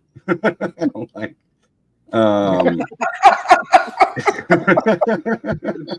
Totally true. Don't make me state the obvious, but there's some issues with that. A few holes in there. She really believed he was a vampire. Yeah. Oh, sure. I mean, okay, so Joe's ex-wife believed a lot of things. So that doesn't surprise me that this chick thought her boyfriend was a vampire. She had her believing in like giant spiders or something? Yeah, the giant spiders and the buffalo wings actually came from buffaloes because they evolved past flying. Yeah, I remember that. Yeah. Yeah, Yeah, like that actually, made sense why the Indians could catch them because you can't fly with a wing that small. yeah, that's that, there's some validity in that. Yeah, actually, Creektown introduced me to her, you son of a bitch. Was that my fault? Yeah, that was He your didn't tell fault. you to marry her. You were dating her first, or y'all were kicking it first. Yeah. Madeline Chap was potty training in the 90s. Oh my God. Yeah, no. Yeah. God. It happens. And you're probably my children's age, Madeline. Yeah. No, it's funny, man, because like my grandkids are like It trips me almost out. You got grandkids too. yeah, five freaking grandkids, but they're not too far behind my youngest son, so it's really weird. Like they're his nephews, but they are the same age as his friends. So yeah, that's a weird one. Yeah, yeah. 5 freaking kids and 5 freaking grandkids. I'm getting too old for this Somebody shit. needed a Nintendo and couldn't afford it. What? You had just gotten yourself a PlayStation that had something else to do. Yeah. Yeah, I should have. Just. Yeah, I mean, But they you cost know, drugs are a hell of a drug. So Drugs are bad, okay? drugs bad. Good. Okay. What do you say, Yeah. Mr. Hat? Dude, those are the great times in the freaking South Park era. Oh my Like that. gosh, I remember the first episode of South Park. I laughed so hard. So hard. Like I could watch it. I think I watched that episode like on repeat for a while and it just didn't get old to me. Yeah, no, that was definitely a game changer. Yeah. It you couldn't believe what you were seeing. It was yeah. South Park was one of those iconic, and that came around around the Attitude Era, of wrestling. Yeah. Like Stone Cold Steve Austin. Mm-hmm. Did you watch wrestling, Monica? Were I you a wrestling did fan? for a hot minute in the like late 90s. I watched it for a minute. Were you? What about the '80s style, like the? I watched it on and off. Hulkamaniac? My brother was a big fan of it, but I couldn't tell you like WWE, WWF. Like Right. I couldn't tell you like who was what. I remember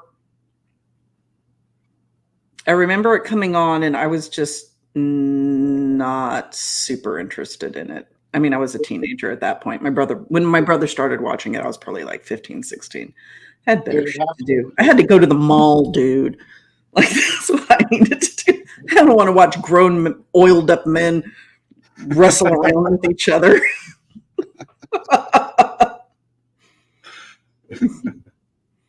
That's I funny. remember the ball. I just remember thinking, who wants to watch it? Like in boxing too, I was like, who wants to watch two grown men beat the snot out of each other? Well, a bunch of drunk people are like, yeah, man. Not my Yeah, thing. I was when it came to boxing, I guess because like I grew up watching like Rocky and stuff like that. Mhm. So that's what you think of as boxing, which is the hardcore parts of it. And then I'm like, whenever I was actually watching it, they're not doing that. They're all just kind of staying away from each other and blocking here and there. And I'm like, dude, what freaking happened to freaking, like the Rocky style, let's get into it. All Start about jabs slugging and each other. connects and all that. Like, I'll watch it Yeah. now. It just depends. Like, if I think it's one-sided, I still have that mentality. Like, why do I want to watch two grown men punch each other? Right. I can go down to the Circle K on a Saturday night and watch that. Probably more entertaining. Yeah. I mean, because there's the threat of gunfire at the Circle K. Right. Yeah, most definitely.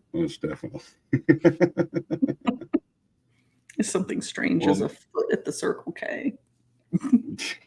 Little Bill and Ted for you. Right. That was a great one. Yeah, me and you always being in full circle going back to freaking movies. Never fails. It's our thing. Our thing. Well, we only got about 9 more minutes till the 2-hour mark, so we'll just push through 9 minutes and call it. Well, I can't find the exact bench, but I found something that looks really close. Okay. A double chair bench with table. You can put it on. You just hit that present, and then you can show the. You can pull it up on your phone and hold it in front of the camera too. Or that, yeah. That's what I do when I'm lazy. I'm like, here, look. See if this works. Finally, this freaking. Leave it to the last freaking 9 minutes of the show, and my hangover is finally subsiding.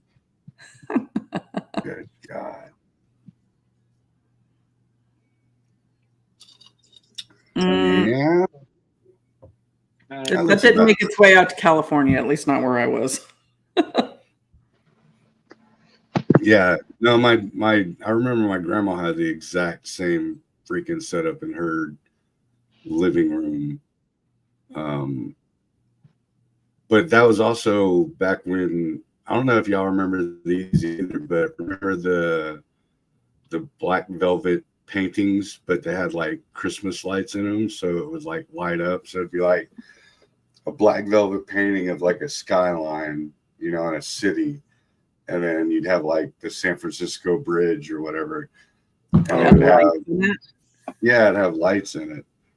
I'm afraid that did not make its way to my circle in California either. Now, my grandparents did have a velvet painting of dogs playing poker. Yeah. The dogs playing poker one? Yeah. I remember being at my grandparents' friend's house, and they had a velvet painting of a forest scene, like redwoods. And I thought that was cool. But I think that's the only time I'd ever seen a velvet painting actually in somebody's house. No, my uncle Junior, he had dogs playing poker in his garage, which was basically where we shot pool. So dogs playing poker was everywhere. Yeah. Yeah. Pretty iconic.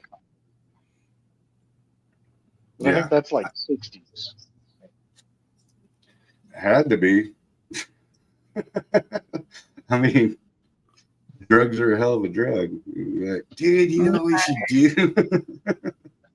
Make a velvet painting of dogs playing poker. People love that shit. Be in old people's houses everywhere. Right. Heck yeah. Put it right above the big freaking television / entertainment record player chest. Yeah. I remember crawling around under my grandparents' TV.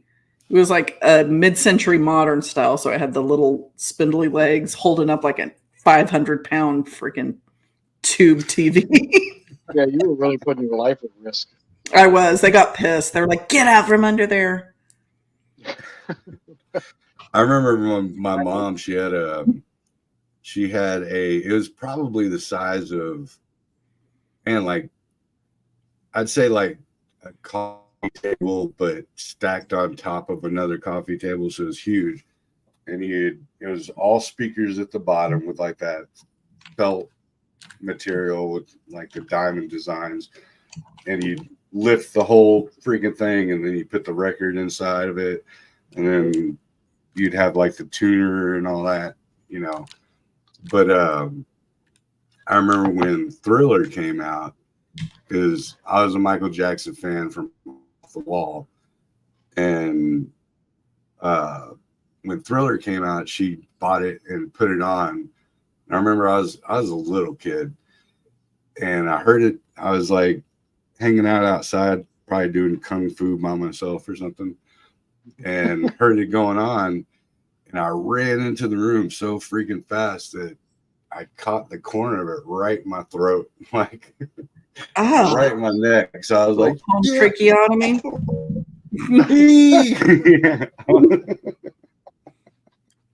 Yeah, I remember that injury. That's how hardcore it was. Like one of my first memories. Great time. Throat punch. Yeah. But you know, that was then. We used to hurt ourselves pretty good. I mean, we weren't like we weren't throwing snakes on people like Monica. Yeah, I did what I did. We did spend a significant portion of each day just trying to kill ourselves, though. Yeah, I mean, I used to climb very tall trees. Yep. And I had super, super long hair, and my grandmother would get so mad at me because she'd have to like comb the sap out of my hair. But I was like up on the top of these giant like pine trees. And I was like, look, I can see for miles. I can see for miles. And you get up to the part where it starts waving? Yes. Yes. And I was completely unafraid. The thought of falling and dying didn't even cross my mind. Nowadays, my kids are like, I want to climb a tree. And I'm like, I don't see the safety rope. You can't do that. Yeah, I mean, I don't think I would have hit 100 branches on the way down. Those things were packed full of limbs. We can go to the trampoline park. You can climb the wall there with the safety harness on.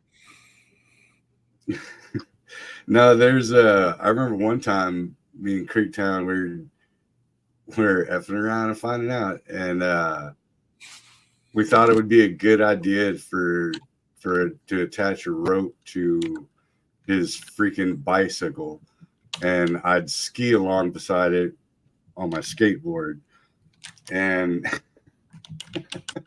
we ended up going through one of those drainage ditches, you know, and it was full of like slick algae. This is one of my favorite memories. And yeah, needless to say, there was no traction, and I freaking split the skateboard right out from under my feet. Go ahead. The sound it made when your skull hit the concrete. Oh, I bet. It was like a really deep donk, you know. Dong, like the Taco Bell gong. Dong. Oh, it was amazing. It was one of those moments where you should see if they're alive before you laugh, but you can't. Sorry, dude. I need to. You okay, bro? I couldn't even say, "Are you okay?" I just couldn't stop laughing. And then when he stood up, his the T-shirt he was wearing, because he landed, feet flew out in front, and so he landed on his back, but with motion, feet direction, right? So when he stood up, his shirt was wet because it's all wet in that little culvert, and his shirt was stuck real high up on his back, but his pants weren't pulled up all the way. And so there's this big old chunk of ass crack sticking out, and it's full of green moss. Right? Swamp thing. Swamp ass. I busted like 3 gaskets that day, laughing so hard, like one of my eyes popped, and 2 lungs. It was one of the hardest times I've ever laughed in my life. At my expense, And Oh, sometimes was it's you. beautiful. Yeah. I was so glad to have lived through that moment. yeah, I And you can remember. share it with us. Yeah, I All I remember see is coming. a shoeless Joe, like Charlie Brown kicking the football. Yeah, right. Exactly like that. Only head hitting concrete and ass crack full of moss. It was funnier than watching pigs bang. I don't know if you've ever seen We are going to have to recreate that, Joe. in New Orleans. Yeah, yeah, I'm down. Hell, Sure. I'll cripple yeah. myself. I just for your remember. amusement. I remember the concrete ring in my dome, and it was so freaking, and I was like just holding on to my head, and he's like sitting there laughing at me, and then like after he gains his composure, he's like, "How many fingers am I holding up?" And I was like, "Screw you! I hate math." Which He's like, "Oh, you're okay." Yeah, you're good. You still hate math. Which is ironic because by the time me and him got to college, I could do freaking calculus in my head. So It turns out I'm the one that needed math. you're so smart. Yeah. You're so smart, Joe Breezy. Well, I was just ready to learn. like I don't know when you're supposed to learn to not have a campfire in a cave. Donkey ladies. Instinctive. You were there, right? Like, there's only a certain amount of oxygen. We're like, why did the fire go out? that was donkey ladies, right? When we had to swim through the when we had to go through the daddy long legs. daddy long legs, the ocean of daddy long legs. Literally had to swim through daddy long legs. Yeah, they were like 6 inches thick, just stacked on each other. It's great. Well, shit, we hit the 2-hour mark, so I guess we'll call it. I know Monica had a long day. Tim, you're up early riser, and I got work. I'll let your name slip. So what? Shut up. But yeah. So I guess we'll give it the call signs and head out. Creektown, you want to go first? Tell the chat anything specific. Anything Pacific. It turns out the water's cold in that one. I don't know. Yeah. Very. Yeah. It wasn't. Mm-hmm. Oh, I don't have anything cool. There's a TikTok trend or something going on where the kids are all talking about what school's next, and apparently, if you're in Texas, you're on top of the list. Huh. One of my kids brought it to me and was like afraid, and I'm just like, nah, you got to go to school in the morning. I don't know. There's a lot. That's. Oh, so yeah, Monica, I wanted to share with you. So I was drinking. The hell you say? Surprise. But so I was thinking about your because Creektown mentioned, or I mentioned the Pacific, and you mentioned how cold it was. But I was thinking about your underwater endeavor where you saw the blackness, so far out. Yes. Dude, it got me to a movie point, and yeah, I'm never gonna make the movie, so forget it. I'm not gonna undisclose it. But so yeah, it's like a little girl swimming in the ocean, sees that whole black thing, and then all of a sudden, like tentacles with hooks just come and pull her into the black. Underwater Hellraiser. Right, kind of, but the whole movie premises goes as far as like the cryptids waking up and taking mankind out. You know, so like that's her thing in the ocean, you know, and then shoot the scene over to some kid in Oregon in the middle of the woods, and so the cryptids come alive and start unaliving mankind and bringing neutrality back to nature. I thought it was a pretty good movie premises. That is an interesting movie. Yeah, I'd watch it. Sure. If someone else made it. Somebody else, But, yeah. Yeah. So there is a book with a similar storyline. I got to try to find it now. But it's essentially this, gosh darn it. It's this crazy forest that pops up like overnight, right? And it's full of these spooky things, like cryptids, essentially. Like, and they look like cryptids and demons and things like that. And I'm trying to find it. And of course, tour companies start popping up and they take people on tours. And so kind of like a mysterious pop-up Jurassic Park-esque kind of a thing. I'm trying to find the book here. I've got so freaking many. Oh yeah, I have The Art of War I need to finish. That's a good one. It is. Gosh darn it. So anyway, this forest pops up, tour companies start going, and people are, they've got trolleys on a line, like on a rail system, and people have safe encounters with these creatures, right? Well, this one tour goes down and it goes so sideways so fast. And it's a crazy plot twist because the forest starts growing.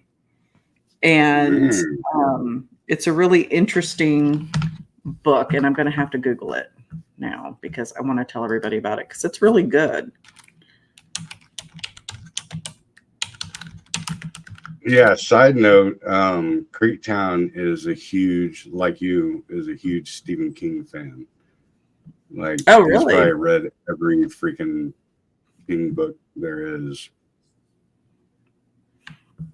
If he's still there. He's still there, Creektown? Yeah, so I don't know how I could remember that. I don't know when I muted it, but yeah. It's called the Haunted Forest Tour. And I like it. It's got all kinds of monsters in it. Are you doing books that read themselves? Books that what? Like books on tape kind of thing? Like Audible books? Audible, yeah. Well, you can get it on Audible or you can get it a hard copy. No, I was just asking, like, is that a thing that you do? Yeah, because my commute's over an hour each way, so I got to entertain myself somehow. I should probably try that. I love it.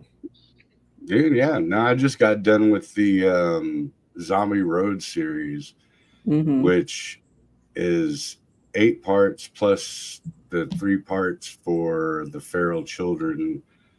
And each book is like 10 to 11 hours audio. So yeah, like I just finished it up and I'm like, thank you, Jesus. I'm freaking over it. Like, but it's a really good series. I highly recommend anybody to check it out. Especially the feral children. That's a good piece to it. very entertaining and highly recommendable for anybody who has, like you said, like a long commute or like works where I work, where I'm pretty much like a Maytag repairman and have nothing to do all day. But yeah. But anyway, okay. Monica, give us your sign off. There it Oh, there is. you go. It's a really good book. Okay, I'm on it. My name's blocking it. So it's Who's by it written by? is James A. Moore and Jeff Strand. Okay, it's pretty good. I can dig it. If you want, like, if you like horror reads and suspense and survival kind of ish situations, it's really interesting. It's got an interesting twist at the end. Interesting twist. Interesting. It's very interesting. All right, well, Monica, give your sign off, man, and yeah, let everybody know what's up. You have an idea for Thursday show? Maybe I think we'll talk about Faye because I'm going to be on Rye Voss's show towards the end of the month. Okay. To start, because he wants me to talk about curiosities. That's it. So I need to bone up on it because I got a lot of like little tidbits floating around here and there, but we got to like congeal everything. Yeah. So maybe we'll talk about that Thursday night. I actually watched a modern horror flick. I forget if it's on Netflix or maybe HBO, but it's called The Watchers, and it's very Fae related. It was a pretty good one. Like I'm not a fan of modern, but it was good. So is it okay? So The Watchers, is it the one where they're in the bunker in the forest? Yeah. And they're basically, but they're like big Fae. They're not like yeah. They're like people. Yeah. Wait till the end. It's a twist. Yeah. I have that book too. Yeah, I got that one. Dig it. I got that, yo. So right how about check out the world? Check us out Thursday, me and Joe. While we ramble on about Fae and Fae related topics and whatever else pops into our head. It's a good time. Mm-hmm. It's a good time. It's like talking to friends, right? It's fun. Yeah. And then Friday at the Breezy Speakeasy, come check it out. It'll be me and Monica as well. I think we're having Scott come on. He was on when we did our 80s horror on Labor Day. Yes. So he's a trove of it, but especially of 80s horror. But damn it. I got to see drunk, obnoxious Monica. I had to open my big freaking mouth, and now he's like, "Oh, I got some things for you on this flat Earth stuff." I'm like, dude, I don't debate flat Earth. I just kind of like the same subject as we were talking about earlier. You know, everybody do your research, see what you subscribe to, see what makes sense and doesn't make sense. Yeah. You know, and I say my piece and walk on. I'm not going to debate it with you. Like you're not going to, I'm not. Right. Like if you want to tell me your views, that's sweet. I'll listen to it. I'm cool, but I ain't going to debate it. Right. Yeah. Debating, the only baiting men can do.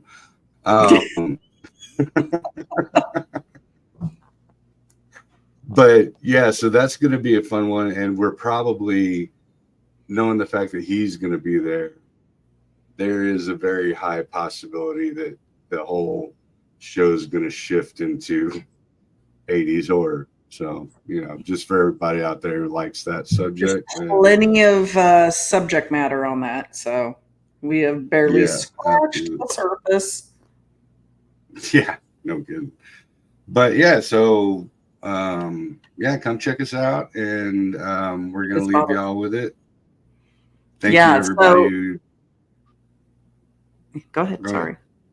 I was No, just you going to can say go for it. it popped into my head, and my ADD will kick in and it will leave me forever. So we need to talk about, because it's a good-ish werewolf movie from, I think it was the 80s. It was either the late 80s or the early 90s, and it was Project Metal Beast. I Check it. I got some homework to do. Yeah. Project Metal Beast. Okay. Bioweapons. Yep. Right on, right on. All right, so thank you all for tuning in. I know it was a sluggish start because, like I said, my hangover was killing me. But I appreciate every single one of y'all for showing up and hanging out. I appreciate my wrenches, even though we didn't have to throw any wrenches at anybody tonight. Yeah. So, well, I mean that kind of relieves some thoughts that we had about a band of people coming in and messing with the shows. Well, I mean, I think they're expecting Friday night, so we'll see how it rolls Friday. Right. No, it's going to be us like trying to talk while we're band. Or that weather guy on TikTok. Bam. Loud noises. But yeah. Thank you, Madeline, for kicking the troll out. Yeah, Maddie's an awesome wrench. Looks like Project Metal Beast is on archive, so you can watch it for free. Sweet. Good to know. Check it. Yeah, check it. If any movie that Monica recommends, I will, even without seeing it, I will back it up 100%. No doubt. It's entertaining. It is so 80s. It is so 80s. I mean, crazy, like practical effects. It's awesome. Sweet. Yep, go check it out. That's all y'all's homework.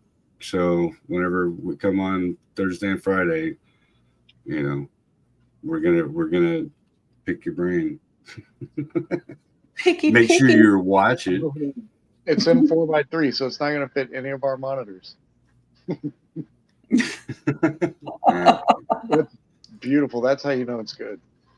You'll get the gist. But yeah, so one love to everybody. Thank you so much. God bless. Keep searching for the truth because it's out there, and that's all we really can do, because nobody knows until you know, and I guarantee that's when we're not going to be alive enough to talk about it on YouTube.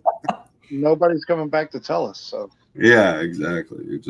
I don't know. But I got the Ouija board. All